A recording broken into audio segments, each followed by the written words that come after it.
Welcome to Saithiya cooking channel.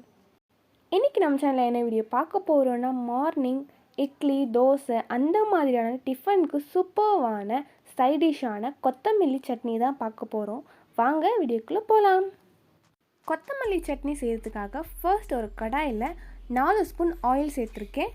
ஒரு cup அளவுக்கு கடலைப்பருப்பை நான் எடுத்திருக்கேன். அதே கப்பில் உளுத்தம்பருப்பு.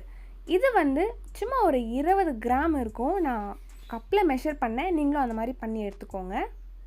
இது நல்லா கலர் சேஞ்ச் ஆனதுமே இதுலேயே நம்ம பெரிய சைஸ் அளவுக்கு ஒரு 4 வெங்காயத்தை நம்ம சேர்த்துக்கலாம். சேர்த்துட்டு இதையுமே நல்லா கோல்டன் ப்ரௌன் கலர் வர வரைக்கும் நம்ம வதக்கிக்கலாம். உளுத்தம்பருப்பு கடலைப்பருப்பு இது ரெண்டுமே நம்ம எவ்வளவு அதிகமாக சேர்க்குறோமோ அவ்வளவு நம்மளுடைய சட்னி ரொம்ப டேஸ்ட்டாக இருக்கும். இப்போ பாருங்கள், இது நல்லா கலர் சேஞ்ச் ஆகிடுச்சு. இப்போ நம்ம 20-25 இருக்கும் பூண்டை நம்ம உரிக்காமல் சேர்த்துக்கலாம்.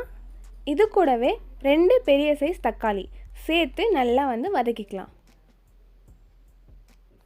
இப்போ கொஞ்சம் லைட்டாக வதங்கினதுமே நம்ம காரத்துக்கு ஏற்ப காஞ்ச மிளகாயை சேர்த்துக்கலாம். ஒரு 6 காஞ்ச மிளகா நான் சேர்க்குறேன், 2 பச்சை மிளகா சேர்த்துக்கிறேன். இது கூடவே ஒரு அரை மூடி தேங்காயை சேர்த்துக்கிறேன். அப்புறம் ஒரு சின்ன நெல்லிக்காய் சைஸ் நான் புளியை சேர்த்துக்கிறேன். ஏன்னா நம்ம ஆல்ரெடி தக்காளி சேர்த்துருக்கோம், அதனால் கொஞ்சம் புளிப்பு வரதுக்கு சான்ஸ் இருக்குது, கொஞ்சம் பார்த்து சேர்த்துக்கோங்க.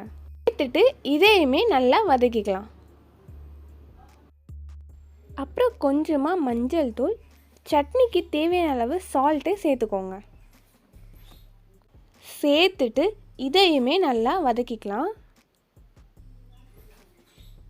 இப்போ பாருங்கள், வதங்கிருச்சு. நம்ம கொத்தமல்லியை ஒரு கட்டு அளவுக்கு எடுத்து நல்லா வாஷ் பண்ணி கட் பண்ணி வச்சுருக்கேன். இதை நம்ம இது கூட சேர்த்துக்கலாம். நிறைய பேர் கொத்தமல்லி சாப்பிடாமல் இருப்பாங்க.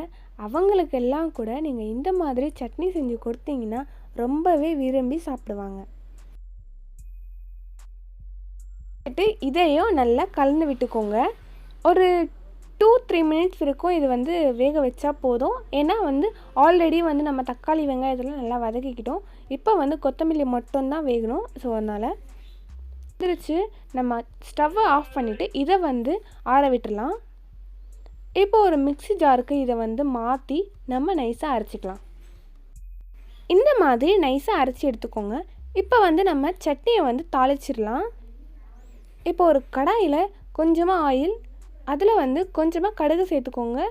கடுகு நல்லா பொரிஞ்சதுமே ஒரு காஞ்ச மிளகாயை சேர்த்துக்கலாம். இப்போ காஞ்ச மிளகா லைட்டாக கலர் மாறிடுச்சு. நம்ம அரைச்சி சட்னியை இது கூட சேர்த்து நல்லா மிக்ஸ் பண்ணி விட்டுக்கலாம். அவ்வளவுதான், நம்மளுடைய கொத்தமல்லி சட்னி எவ்வளவு சூப்பர் ஐடியா இருக்குது பார்த்தீங்களா? மார்னிங் டிஃபன் இட்லி தோசை அந்த மாதிரியான டிஃபனுக்கு இந்த சட்னி ரொம்பவே சூப்பராக இருக்கும். அடை தோசைக்கு இந்த சட்னி ரொம்ப ஏற்றது. நீங்கள் இன்னும் நம்ம சேனலில் அடை தோசை வீடியோ பார்க்கல அப்படின்னு நினச்சிங்கன்னா, நான் இந்த சேனலோட டிஸ்கிரிப்ஷனில் லிங்க் கொடுக்குறேன். ஃபர்ஸ்ட் செக் பண்ணி பாருங்கள். அந்த அடை தோசைக்கு இந்த கொத்தமல்லி சட்னி ரொம்பவே சூப்பராக இருக்கும். நீங்களும் ட்ரை பண்ணி பார்த்துட்டு எப்படி இருக்குன்னு எனக்கு கமெண்ட் பண்ணுங்கள். ஓகே ஃப்ரெண்ட்ஸ், இந்த வீடியோ உங்களுக்கு பிடிச்சிருந்தா லைக் பண்ணுங்கள். மறக்காமல் நம்ம சேனலை சப்ஸ்கிரைப் பண்ணி பக்கத்தில் இருக்க பெல் ஐக்கானை கிளிக் பண்ணி ஆல் ப்ரெஸ் பண்ணிக்கோங்க. அப்போ தான் நான் போடுற வீடியோ உங்களுக்கு நோட்டிஃபிகேஷனாக சேரும். ஓகே ஃப்ரெண்ட்ஸ், இதே மாதிரி இன்னொரு வீடியோவில் நான் உங்களை சந்திக்கிறேன். அது வரைக்கும் டாடா, பை பாய்.